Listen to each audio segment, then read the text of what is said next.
consulting and 9-to-5 jobs are the exact same thing. That's right. So I see a lot of people chasing the freelance consulting approach to life, deciding, I don't want to do the 9-to-5. Instead, I want to do the 9-to-9.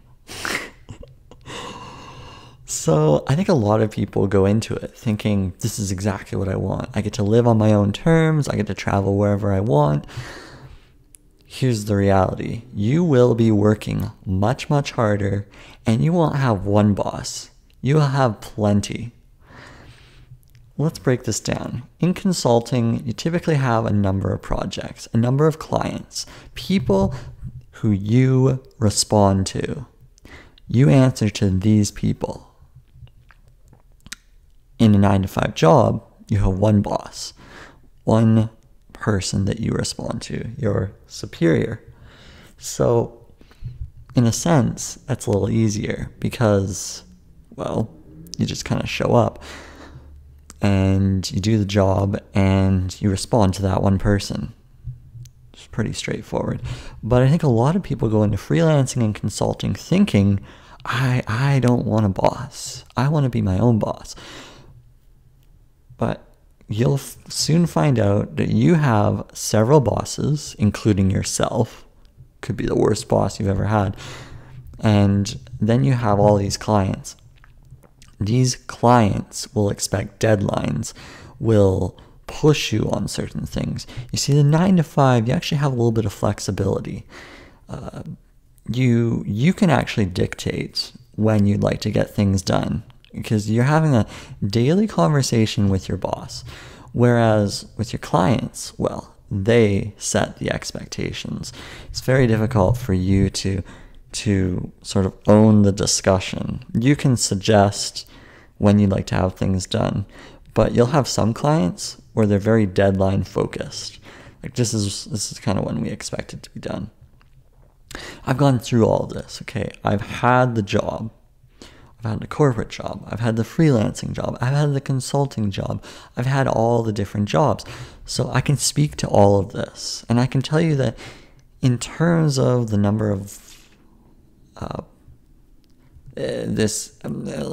rolling back here, in terms of the feeling that you are on your own, that's not the case. You're very much reporting to somebody in both situations. So in that sense, I say it's the exact same thing.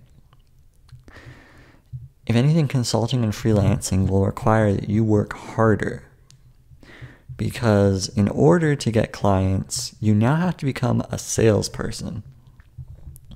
What does that mean? Well, you need to be sending out emails. You need to be out networking. You need to be on freelancing platforms, or you need to somehow create some business. Otherwise, you don't have any clients, you don't have any business, you're not bringing in any income. A lot of these freelancers think that, oh, it'll be easy, I can just get a client.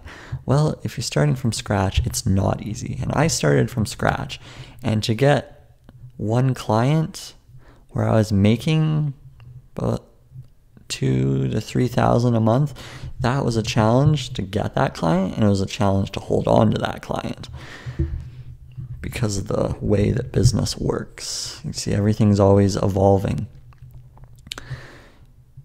So you have to become a salesperson. Are you good at sales? No? Well, you're going to have to find somebody who is good at sales so that you can do the work. But doing the work, yes. A lot of people want to escape the 9-to-5 because they don't want to do the 9-to-5 work. But then they find out that they have to do 9-to-9 work. And they'll find out soon enough that their days are spent entirely on consulting, freelancing, all that kind of stuff. Because they are the accountant, the project manager, the salesperson, they're everything. And that takes time. the benefit is you can charge a heck of a lot more per hour. You're at a cap with a 9-to-5 job. You're at a cap, okay? Whereas with consulting, you can set some pretty high figures. That's the advantage with that. But you're still dependent on somebody else for a paycheck. That's where consulting sort of falls apart. And I only just recently realized this, that I'm still not my own boss by doing these projects. I'm still dependent on someone else for the paycheck. So I've been taking a step back and saying, what kind of content can I create so that, or what kind of products or services can I create so that I'm not involved? And there's quite a few different things. See, if you want to escape the 9-to-5, truly escape the 9-to-5, or any of that 9 to whatever, you need to start building something. My nose is really itchy today. I don't know why. You need to start building something. You need to look at perhaps courses. You'll see a lot of people who will actually create courses on how to be a consultant or how to be this, because they make more money teaching people how to be a consultant than they do being a consultant. Why? Well, because they can scale up their teaching. They can scale up their courses. They can run advertising, Facebook ads, YouTube ads, what have you. They can generate a ton of traffic to the course that maybe they charge $2,000 for. And then that's a way for them to make serious money without actually being attached to time. They're just teaching people how to move from a 9-to-5 job they don't like to another job that they're probably not going to absolutely 100% love, because they'll find out that they still have bosses. So they sell this idea of freedom when people will soon realize after they buy the course that's not the case. So you need to have a sheer level of confidence and ego in order to put a course together teaching people how to escape from one thing to another. I'm not sure that's the best solution. That just feels kind of snake oil-ish, where you're sort of trying to do that. You know, I created some courses for fun based on that, and I didn't feel right about it, so I just gave all of it away for free, because I'm not interested in making any money off of something like that, where I'm trying to sell people a situation that's maybe not the best. You see, if you really want to be free, maybe you should teach people something that you really truly know. Something that can really truly solve a problem. If people want to escape the 9-to-5, they don't want to go into a 9-to-9. That's not what they want. They actually really truly want to escape the 9-to-5. So a better course idea, instead of how to be a consultant, would be how to be a creative genius, or how to be an artist, or how to be an entrepreneur. Someone that solves problems and builds things. You see, that's a real quality course, because that's something that I struggle with, and I'm trying to figure that out. See, that's really interesting to me. Or how to create content you love, or how to create meaningful content. You see, that's where you start having a interesting dialogue. There's millions, billions, infinite amount of different course ideas that you could come up with and sell that as an educational approach. So you're actually helping or inspiring people with your content. That is a nicer approach than chasing a consulting gig. Because a lot of people that are consultants, they might be introverted and they're maybe not really into sales, or they're extroverted and they're not into sales. You don't have to be extroverted to be into sales. You actually really dislike sales, even if you're extroverted. So the course idea is one thing. Because you could scale that. You could scale that. If you have a course that's quality like marketing for lawyers 101. If you're truly into that kind of stuff, you probably have that knowledge and you could package it into a course. All it takes is putting together a bunch of videos where maybe you're doing screenshots, or even if it's just you speaking like I am right now. That could be real material that you package together and you value it at maybe $200 or $300 a pop. Psychologically saying $147 seems to be the nice ticket number for a course. So something to keep in mind. Of course, if you think your value is much higher, then charge that and then go after the market that would pay for it. See, that's something you can scale up. But you don't always have to say, I'm going to create courses. I'm going to be a course content creator. Because maybe teaching isn't your thing. See, for me, talking and giving information as I'm learning about things, that seems to be in my wheelhouse. But maybe you're also into creating books.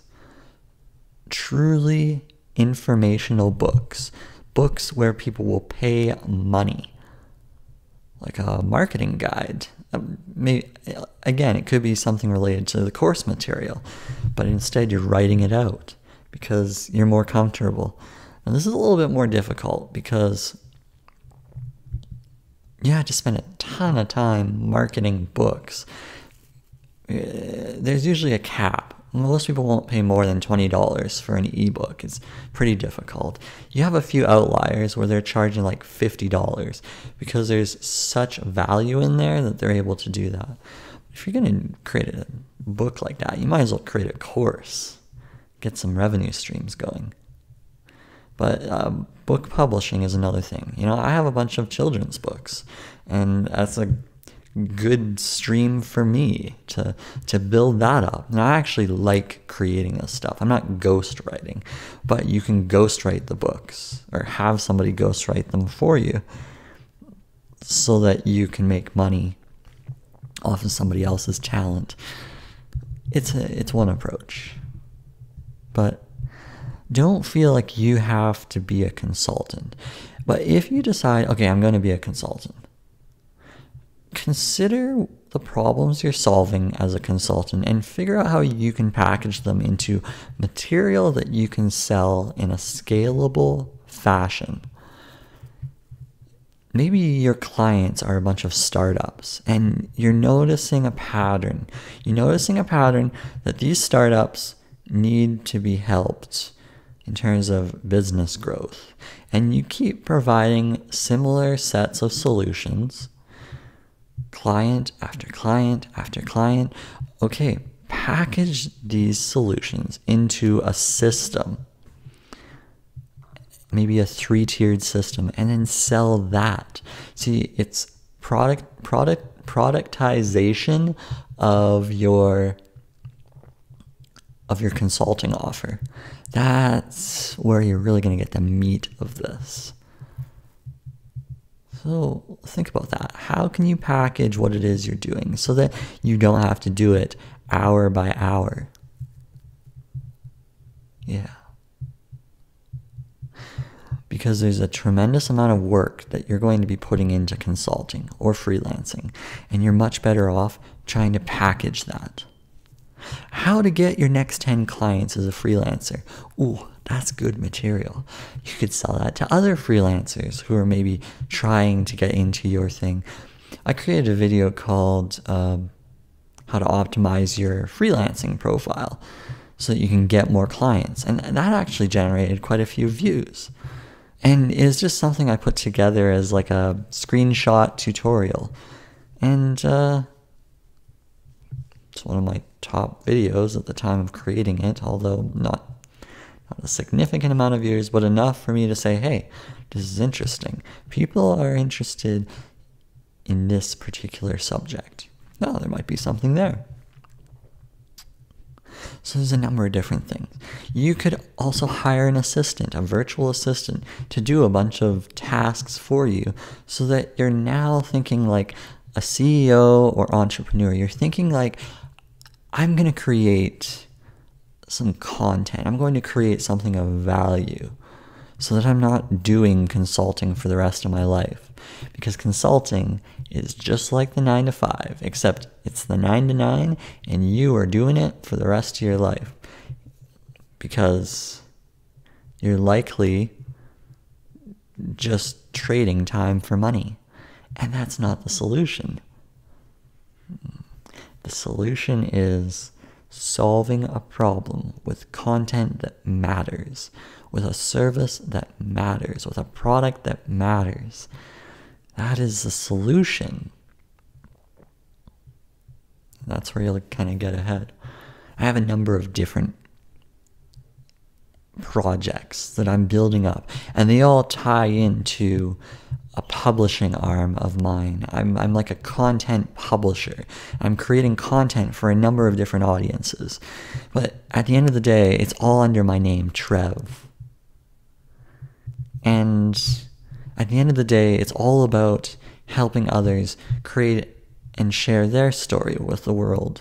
That's what it's all about. And whether I create stories that are about children's books or even nonfiction, adults, for adults, all of it is about encouraging the story process, the personal narrative process. It's about creating a significant amount of volume that says, wow, okay, this person does a lot of different things. I'm intrigued into what that person's doing. Then you get people, you get eyeballs coming to you, and they get sucked into your content. See, this is maybe very business focused, but maybe there's a parent out there who's watching this, like a mom or a dad, and they're thinking, I don't want to go back to work. I want to spend time with my child. How do I spend time with my child? How do I spend my days with family, with the people I love? Well, I'm giving them tips, but you know what? They might get so sucked into what I'm doing that they'll end up buying some of my children's books. Perhaps. Because I put a lot of time and effort into that. Over 60 books that I have that I personally wrote and illustrated. A lot of time invested in that. But you see, I'm not selling to kids. Kids don't have the credit cards. The parents have the credit cards. So I have to sell to adults. In order for an adult to buy what I'm selling, I need to get them on board with the idea that 9 to 5 isn't the solution, consulting isn't the solution, doing something meaningful is a solution. But it's a lot of hard work. I'm telling you, it is a lot of hard work. Creating this YouTube channel is a heck of a lot of work. It's something that I want to eventually monetize and make money off of. But in order to do that, I have to create consistent value that people want to tune into. Otherwise, I'll never get this monetized because I have a measly amount of subscribers and very few viewers. I have to continue to raise the bar, but also be consistent in my delivery. So I'm going to have to work beyond the 9 to 9 to get this going. I have to optimize my entire life in order to see some sort of success out of this, because this YouTube arm isn't panning out currently. But if I stick to it, then something will come of it. But if you stick to consulting, you might make a significant amount of money. Maybe your cap is at like $1,000 an hour. That's not a bad thing. That's not a bad thing if you can get to that level. But you will always be trading time for money. And is that what you want to do? Or do you want to create something that has a legacy? You see, I look at legacy. Content can be a legacy, but service, if I'm serving someone, is that a legacy? Well, it's a legacy for that business. You see, they'll be going for years and years, but one day they might close down. And then all the work that you did in terms of your consulting, it gets thrown out the window, just like your 9 to 5 job. All the work that you do gets thrown out the window because that business closes down, doesn't matter what you did. Whatever you built in that company, it gets thrown out the window. But if you build something on your own, then you're building a legacy of your own. That has significant value.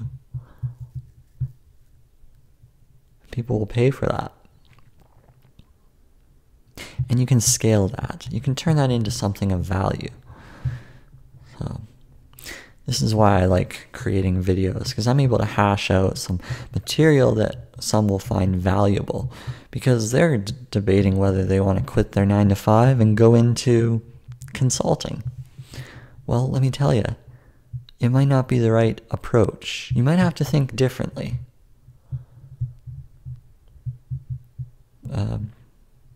You might want to think about creating a system that you can charge for.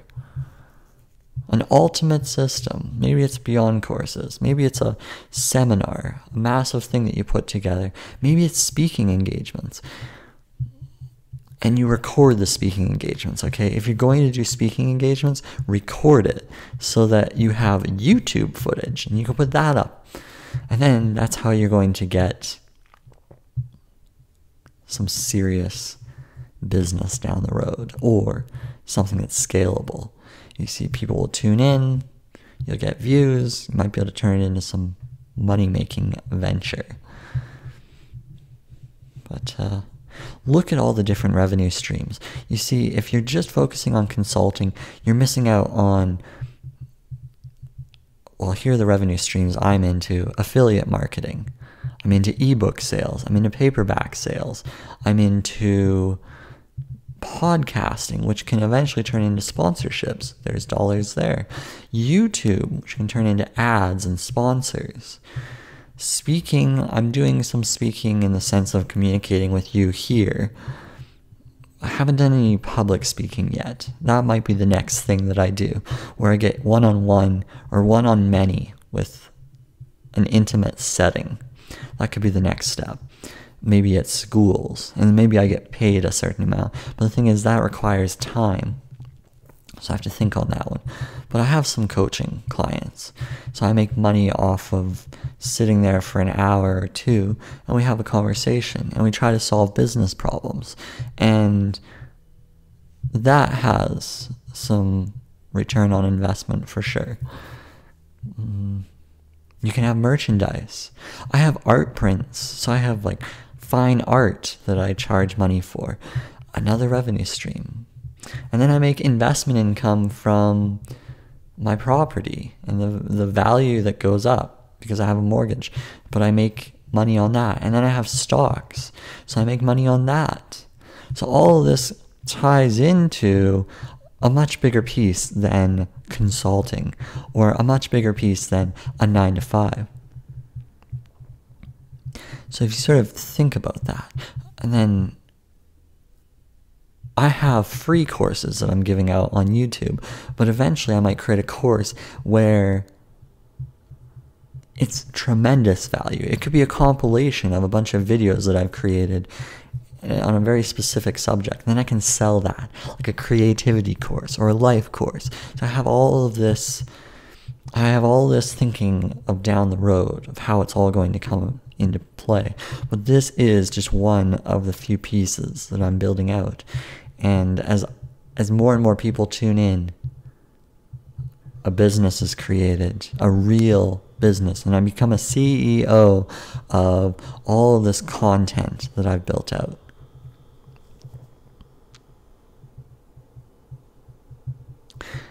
You should think like a CEO, not like a consultant. Think like, what are the different arms of my business that I can build out?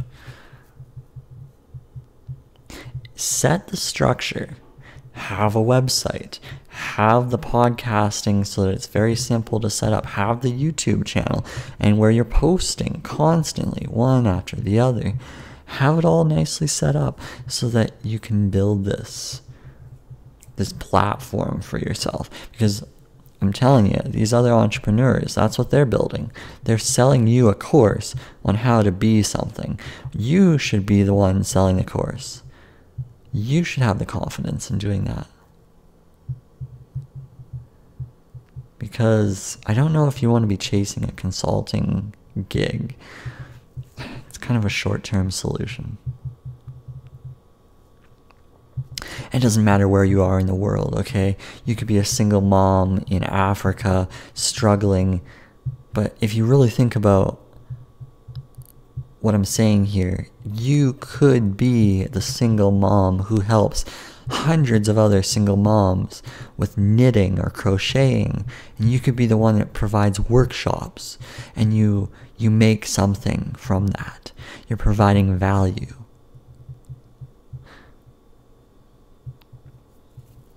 There's so many different approaches. It doesn't matter your situation, though. Think about what it is you're providing. And if it's one-off, like, I'm going to do this work for you, and then that's it. Oof, really think about that. Think if that's really, truly what you want. Because you might be better off figuring out how you can package that and scale it so that any business can use your consulting services without you actually getting involved. Another example is like a marketing agency. So an agency founder typically will start off providing marketing services to clients. They'll be the salesperson, they'll be the accountant, they'll be the project manager, they'll be the technician getting the stuff done. Over time, they hire staff and then they get less hands-on. But I actually worked with an agency owner, and I found out that this individual is still networking, is still selling, is still doing work. So even though they're the agency owner, they're still busy promoting. Because all these minions that they hired to do all the work, well, they're doing the work, but who's getting the sales? So I would say that the CEO, agency founder, probably should hire a salesperson to go out and get more sales clients, or account executive. That would be the next piece, because then that truly removes the individual from hands-on work. But you have to set this structure up, and you have to go and execute on it. And that's where a lot of the struggles happen, is that founders and CEOs get hands-on. Like right now, I'm getting hands-on by creating this video content. Eventually, I want it so it's like running on autopilot, so that I'm maybe not having to do this every single day. But for maybe the next several years, I might have to be doing a video a day. And I don't mind it. I actually quite enjoy speaking here and talking to you, because you might get some value out of this, and this lives on forever. I don't mind this. So I could do this for the rest of my life, and it wouldn't be a bad thing at all. I quite enjoy it. But if I go back to the agency owner, does that agency owner want to be selling, or do they want to be doing meaningful work? And that's where I raise the question. What is the agency providing that's scalable? If it's just services, and all they can handle is a set amount of businesses, well, they might need to look at increasing staff, or expanding in other cities, or what have you. Because a service business, well, it's a more challenging thing to scale quickly. You have to work at it. You definitely have to work at it. And you might need to first look at maybe franchising what you've learned. Yeah. So you build a system. So then maybe I'm a marketing person and I want to start an agency as well. How do I do it? Well, set up a franchising system. Tai Lopez is it? Excuse me. Tai Lopez is an example of someone who has set up like a course system to help people who want to start an agency. He's making money off of people who want to start an agency. You should be the Tai Lopez helping others start the agency. Like, that's what you should do. If you're an agency owner, you've built up the agency, now you should start thinking, how can I teach others how to do this? This all brings up really interesting points. Looking at your journey and teaching people how to do the same journey that you did, that's interesting. people will pay for that, especially if your journey is worthwhile. If I think about my journey, if I just think out loud, see, I was in corporate marketing. I wanted to get out. I started businesses to get out. I failed multiple times. And then I created books. And now I'm creating videos. So there's a significant amount of creative volume that I've put out there. So my journey could be teaching others how to put out creative volume in spite of adversity, because I battled multiple eye surgeries. So I wasn't really sure if I'd ever be able to work again. So there's a number of stories, a number of narratives there, and that could suck people in.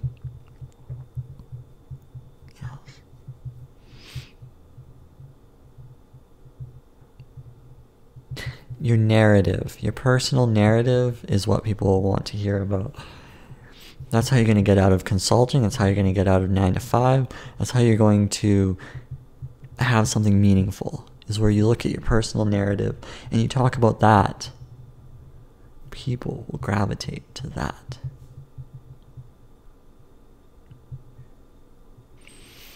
Otherwise, you'll just be doing the exact same thing in consulting, and I don't know if you'll like it. Because you're still answering to a boss. Not just yourself, but your clients. So hopefully that all helps. It gives you some new perspectives on how you're approaching business, on how you're approaching life. If you like this, awesome. I don't like asking for anything, so I'm not going to ask. There's a number of things you can do, and that's totally up to you. You can like the video. You can dislike it. You can share this video. You can subscribe to the channel where you'll see a number of other videos like this. But you don't have to do any of that, because I'm not interested in forcing you to do anything. Yeah, I don't want to force you to do anything.